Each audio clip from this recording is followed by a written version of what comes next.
Is Joe Biden too old to continue being the president of the United States?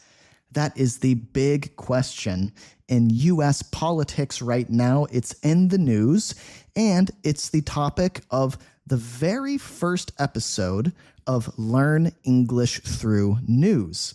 This is a new series on my channel here. Here's the plan for today. First, I'm going to read a news article all about this topic for you guys. We'll just read it quickly the first time. You can sit back, relax, and listen to the article. Then, after I read it quickly, we will have a vocabulary breakdown to talk about some of the more difficult words that we saw in the article and make sure that we understand everything clearly. After this, we will go back through the article and we will do a deep dive, going line by line to make sure we understand everything clearly. Finally, at the end of today's episode, we will have a reflection, a discussion question, a chance to practice our spoken English. So let's dive in. Once again, we're going to begin with a quick read of this article. You can just relax, listen. I'll read it for you. It'll just take a couple of minutes the first time. Joe Biden asserted that he is the person to unite America in a second term as president, saying he is up for the job during a visit to Pennsylvania on Sunday. Despite his confidence, more high-profile Democrats are questioning his position as the party's candidate, especially after a weak debate performance against Donald Trump and a disappointing ABC interview last week. A group of Democratic representatives, including Jerry Nadler and Jamie Raskin, met with House Minority Leader Hakeem Jeffries to suggest Biden should leave the presidential race. Congress returns from recess on Monday, and Democrats are focusing on whether Biden can continue his campaign. They will meet with Jeffries on Tuesday to discuss this. On Sunday, Biden campaigned in Pennsylvania, while prominent Democrat Adam Schiff suggested that Vice President Kamala Harris could beat Trump if Biden steps down. Reports from CBS and CNN indicate that several representatives want Harris to take over as the nominee, while others, like Maxine Waters and Bobby Scott, still support Biden. Biden attended a church service in Philadelphia, where he was warmly received and later traveled to Harrisburg.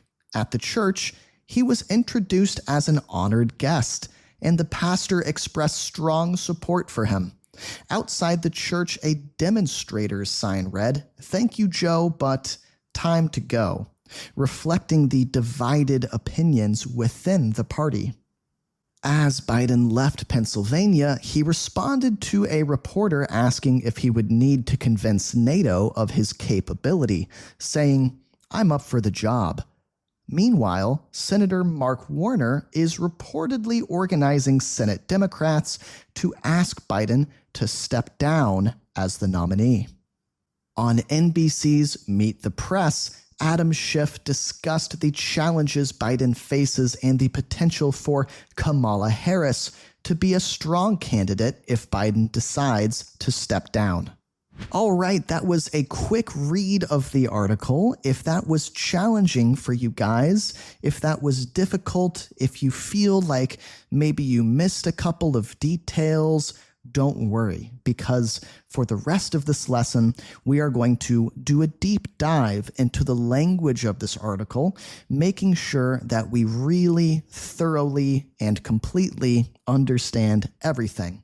But before we do that, I want to very quickly give a special thanks to my channel members.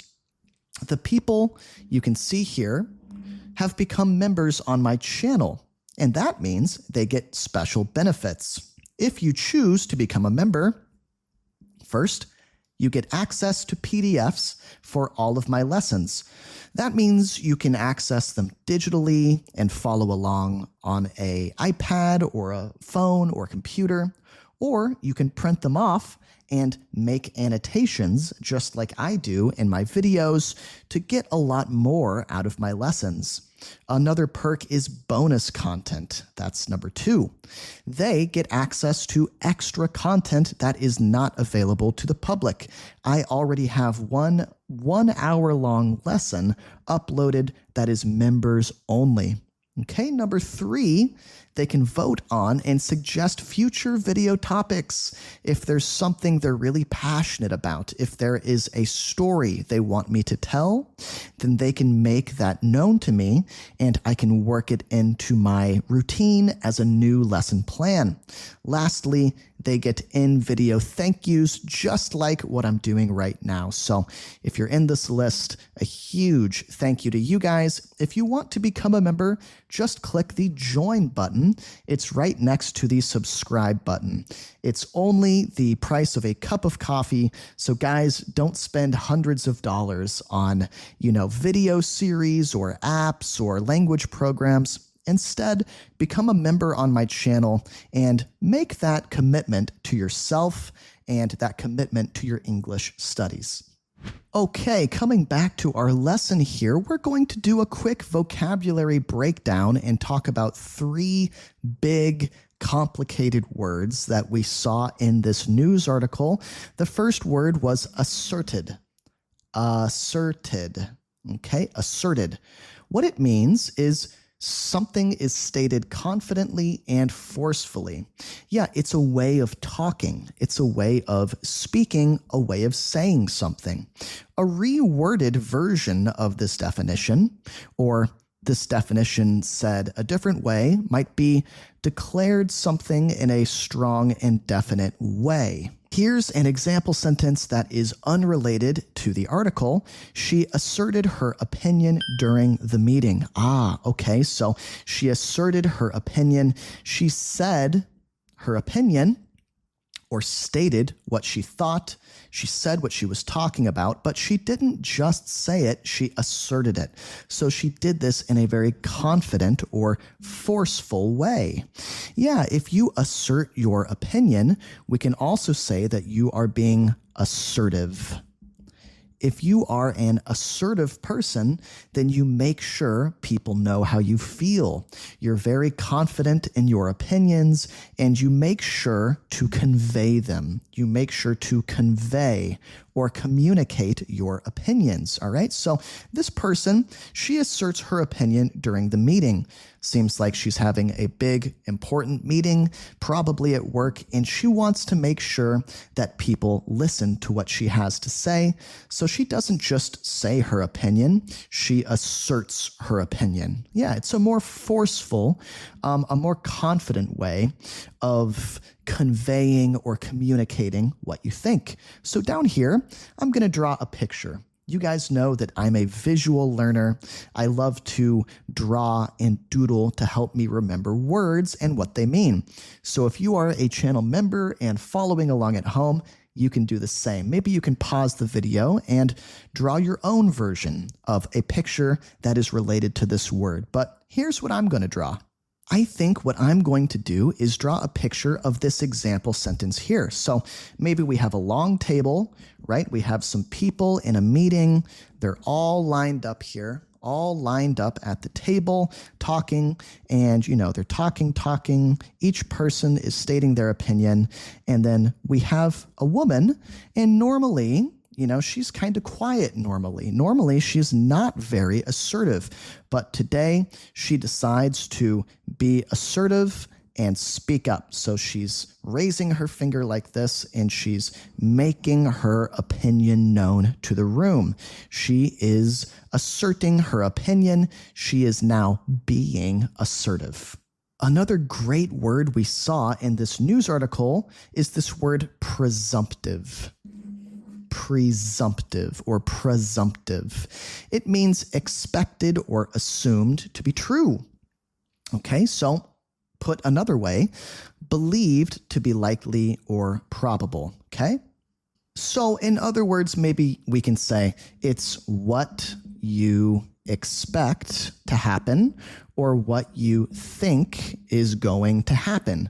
To take an example from the article, right? He is the presumptive winner of the election, although the final results are not yet in. So if someone is the presumptive winner of the election, that means he is the person everyone expects to win, or everyone assumes will win, or everyone believes will win, right?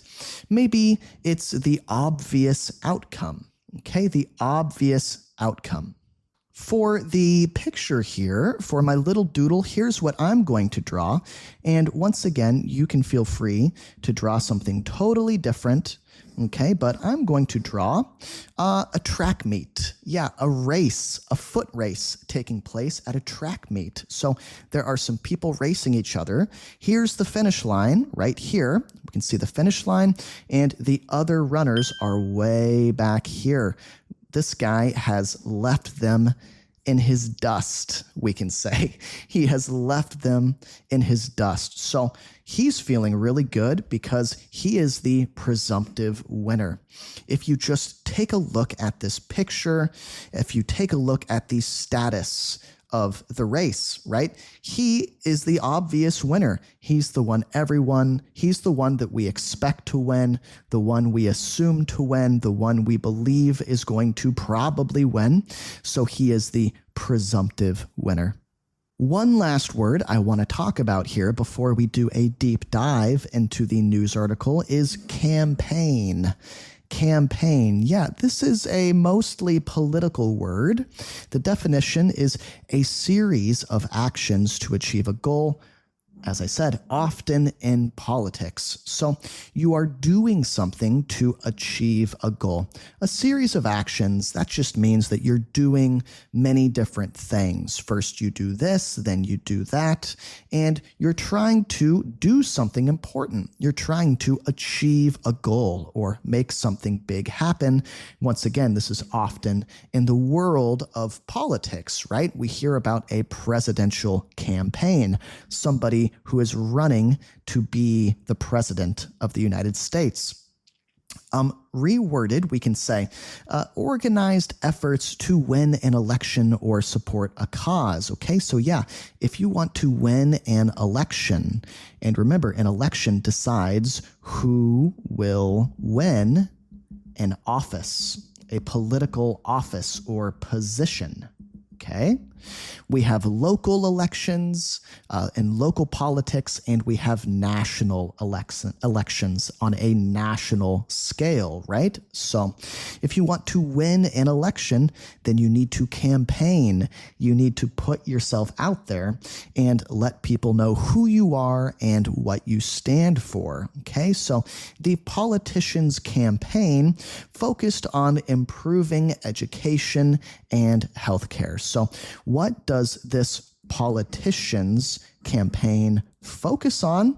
It focuses on improving education and healthcare. In other words, these are the main things he is trying to communicate to his audiences, right? He wants people to know that he will make education better. He will improve the way that people receive education. He will improve healthcare, right?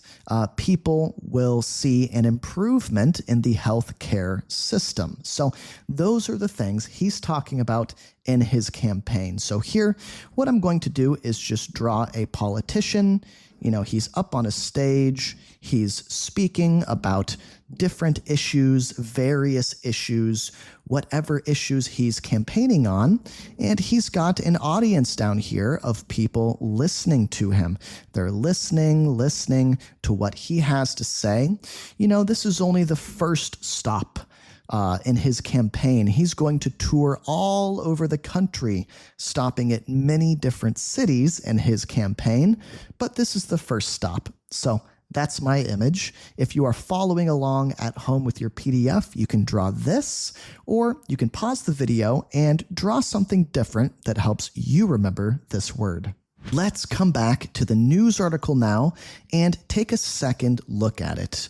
A second look, a more detailed look, a more thorough look, a more in-depth look.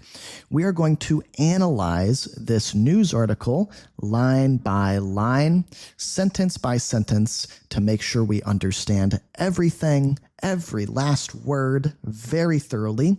Then after we do that, we will have some speaking practice. So make sure you stick around till the end of this video. Let's start with the first sentence here.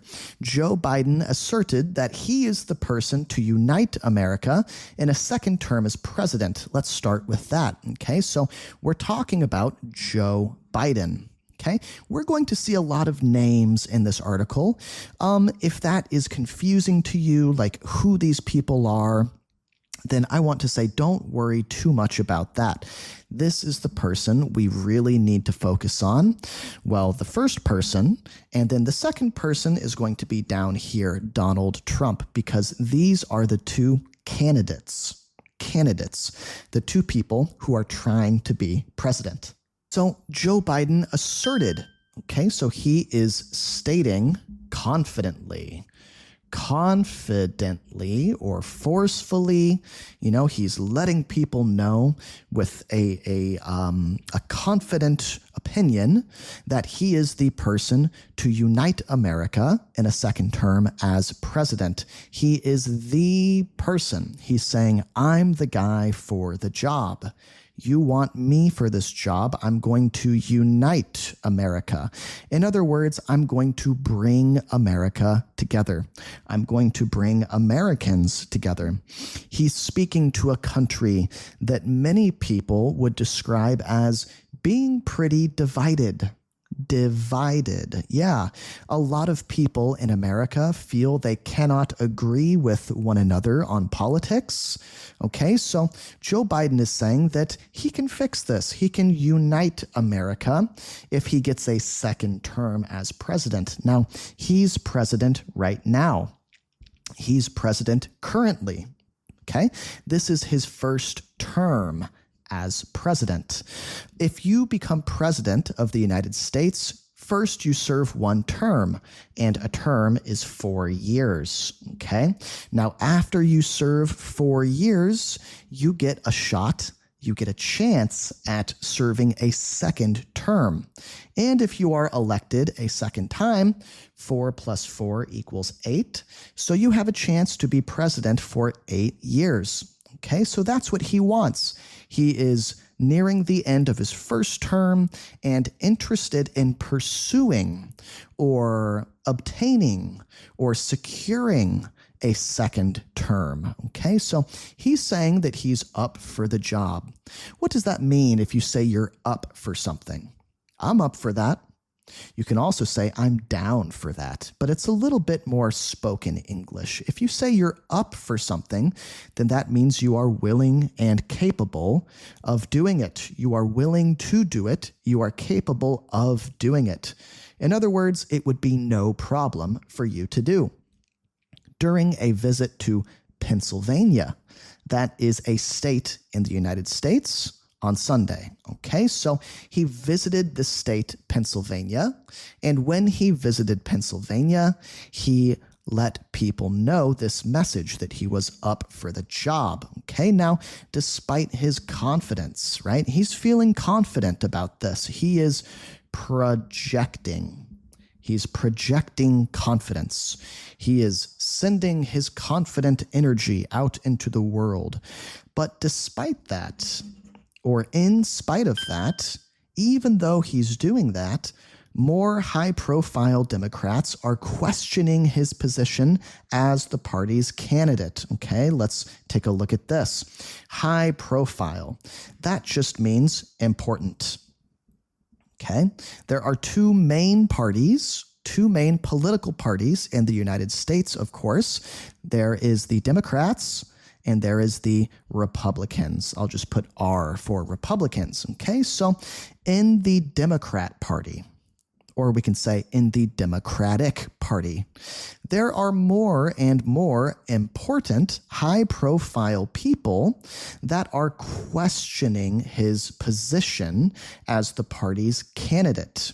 The party, we're talking about the Democratic Party, and candidate means the person that the Democratic Party has picked to try and become president. So more and more important people in this party are questioning this decision. They're saying, do we really want this guy as our candidate? Is this really a good idea? They are questioning that decision. In other words, they're not so sure about that decision. They're not feeling too confident in that decision. Why? Especially after a weak debate performance against Donald Trump. Okay, let's take a look at that. Especially. Okay, they're really feeling this way for a certain reason, and that's because Joe Biden, he had a weak debate performance. What is a debate? It's when two people, or maybe more than two people, but in this case, it was Joe Biden and Donald Trump. They argued with each other on stage about different topics, about different issues. Joe Biden said, I feel this way. Trump said, I feel differently. I feel this way. Okay? Now, we can judge a person's performance in a debate. Performance is just how they did. Did they do well? Did they perform well? Or maybe they performed not so well. And during the debate, many, many people are saying that Joe Biden had a weak performance. He had a weak performance. So when people watched, they felt that he didn't do very well. Okay, so that's why high-profile people, important people in the Democratic Party are questioning their candidate. It's because their candidate, Joe Biden, had a weak performance. Okay, but that's not the only reason. And a disappointing ABC interview last week. So following the performance, or after the performance, there was also a disappointing interview on ABC. That's a TV network, a TV station. That was who conducted the interview. And the interview with Joe Biden was disappointing. People felt a little bit let down by the interview. It wasn't as good as they expected. A group of Democratic representatives, including Jerry Nadler and Jamie Raskin, met with House Minority Leader Hakeem Jeffries to suggest Biden should leave the presidential race. So basically what this is saying is there's a group, or a number of people in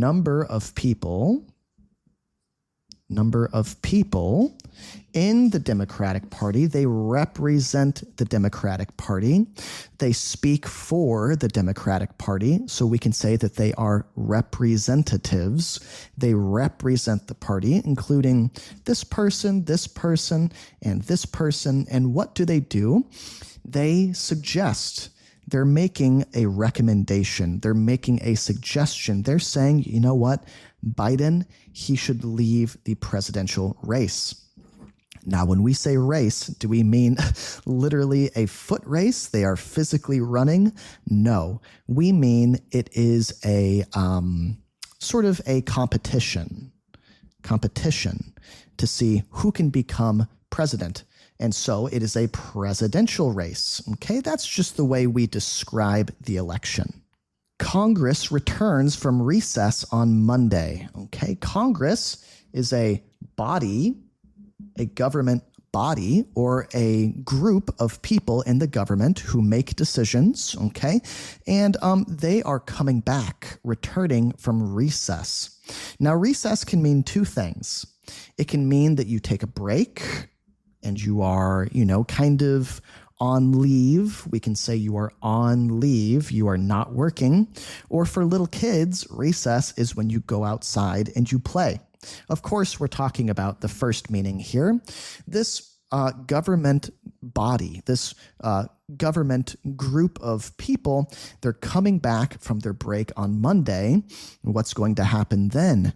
Democrats are focusing on whether Biden can continue his campaign. We talked about this word in our vocabulary breakdown. So this is the big question for Democrats. This is what they are focusing on. This is what they are really spending their energy on. It's this question: can Biden continue his campaign or not? Whether or not Biden can keep going with his campaign, with his bid for the presidency. We can say it's a bid for the presidency. He's trying to get elected.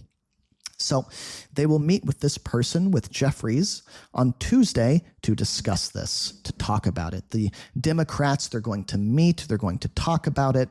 On Sunday, Biden campaigned in Pennsylvania, the state of Pennsylvania, while prominent Democrat Adam Schiff suggested that Vice President Kamala Harris could beat Trump if Biden steps down. Okay, a lot to talk about here.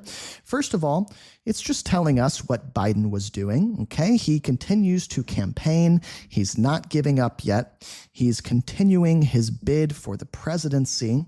At the same time, that's what while means. It means at the same time, we have prominent Democrat and important. We can say important, we can say notable, we can say noteworthy, we can say high-ranking Democrat, somebody in the Democratic Party who's really important, right? This guy, Adam Schiff, he suggested, he's making a recommendation that the vice president, there is the president, and right below the president, in importance and power, is the VP, the vice president. Who is that? Who is Biden's vice president? It's Kamala Harris.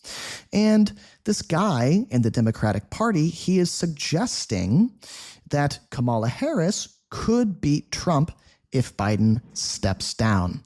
Steps down, meaning if Biden says, okay, I'm out of the race, I'm not going to campaign anymore, I'm not going to continue my bid to become president. Schiff is saying that, you know what, it's okay if Biden does that, and even encouraged if Biden does that, because we don't know if Biden can beat Trump. We don't know if Biden can beat him, but he's saying that the VP, Kamala Harris, could beat Trump if Biden steps down. So as far as Adam Schiff, this high-ranking Democrat, is concerned, that is the correct thing to do. That is the correct course of action, is to go with Kamala instead of Joe. Biden attended a church service in Philadelphia, okay? He attended just means went to. He went to a church service. On Sundays, many churches hold service. That means you can go, you can pray, you can worship, you can gather with the other churchgoers. We call them churchgoers. People who regularly attend church. So Biden went to church in Philadelphia. What happened there? Well, where he was warmly received. So when he went to this church, he was warmly received. People welcomed him, basically. If you are warmly received, then you are welcomed. People were really glad he was there. And later he traveled somewhere else. He traveled to this place, Harrisburg. So at the church, what happened? At the church, Biden was introduced as an honored guest. Okay? We could also say the guest of honor, or a very important guest, a very important person you have invited to your event. And the pastor, or a leader at the church, a leading figure at the church, what did the pastor do? He expressed strong support for Biden. If you express, then you let people know. You're expressing your distaste. then that means you're letting people know that you don't like something. If you express your support, like this pastor is doing, then you are letting everybody know that you are in favor of Biden. And you're not just in favor of him, you are strongly in favor. You really, really support him. So outside the church, we see a different story, right? We see a demonstrator. Okay, a demonstrator. He has a message that he is trying to demonstrate, a important political idea that he is trying to convey or show to people nearby. He's holding up a sign, right? Maybe this is a picture of him, and he's holding up a sign that says something. The sign reads, or the sign says, "Thank you, Joe, but time to go." It rhymes, right? Thank you, Joe, but time to go. Okay? So what does this reflect? What does this show us? What does this indicate? What does this indicate to us? It reflects or shows or indicates the divided opinions within the party, like we were just talking about. As Biden left the state of Pennsylvania, he responded to a reporter asking if he would need to convince NATO of his capability. Okay, let's take a look at this. So he's leaving the state, and a reporter asks him something, and he responds to the reporter. Reporter is somebody who gathers news. Maybe they interview people. Maybe they take note of what's going on, right? So the reporter asked him, would he need to convince NATO of his capability? NATO is this international organization, okay? The North Atlantic Treaty Organization. And what the North Atlantic Treaty Organization is, basically, very simply put, is a big group of countries who swear to protect one another.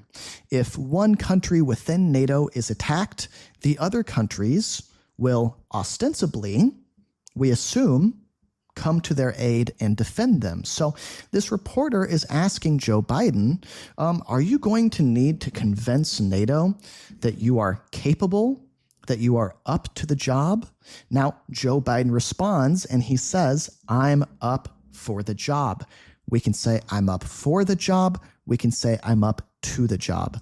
Meanwhile, Senator Mark Warner is reportedly organizing Senate Democrats to ask Biden to step down as the nominee. So we have another person in politics. He's a senator.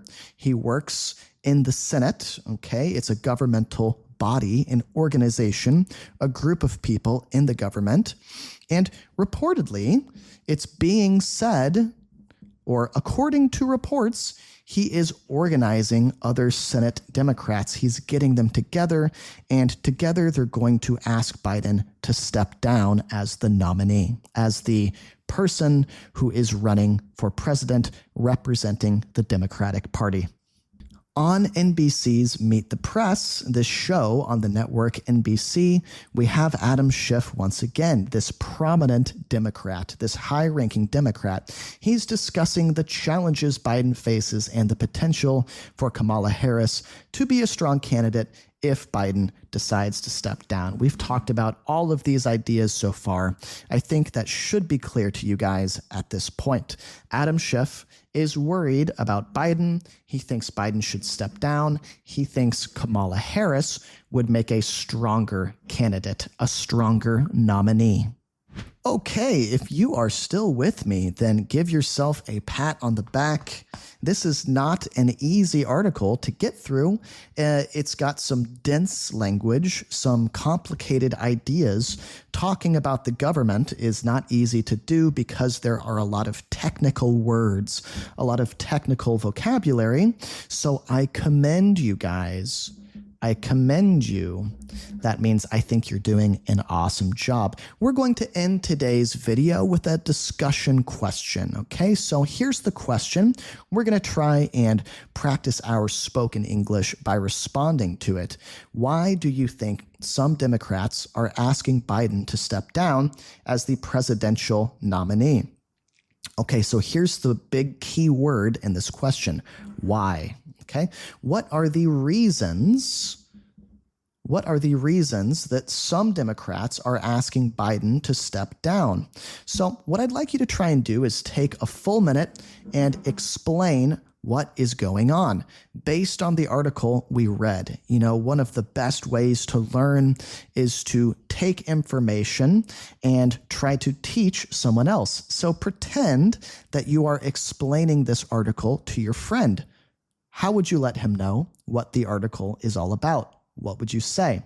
Let's take 1 minute and talk about it. I will go first. I will use 1 minute to give you a demonstration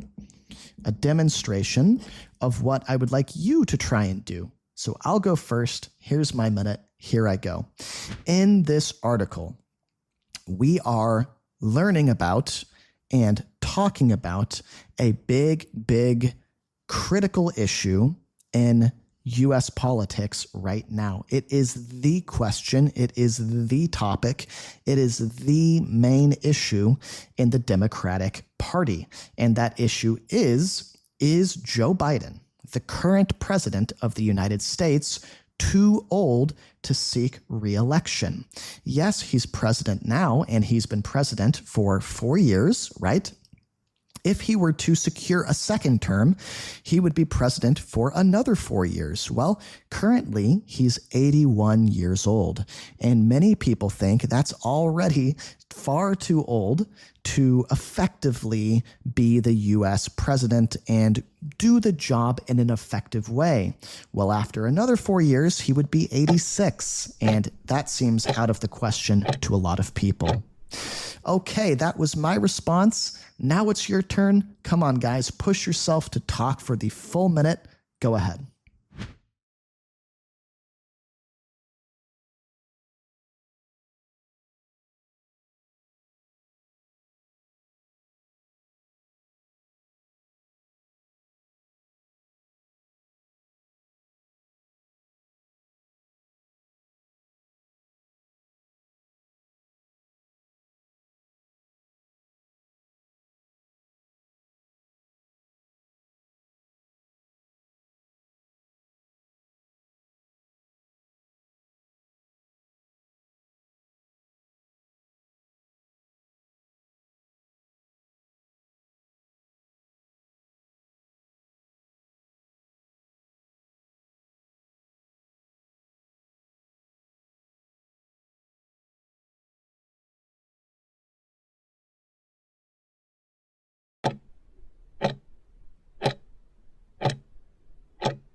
That's all for today's video. This has been the very first episode of Learn English Through News. Yeah, I thought I would just try something new today. You know, on my channel, I usually teach English through stories.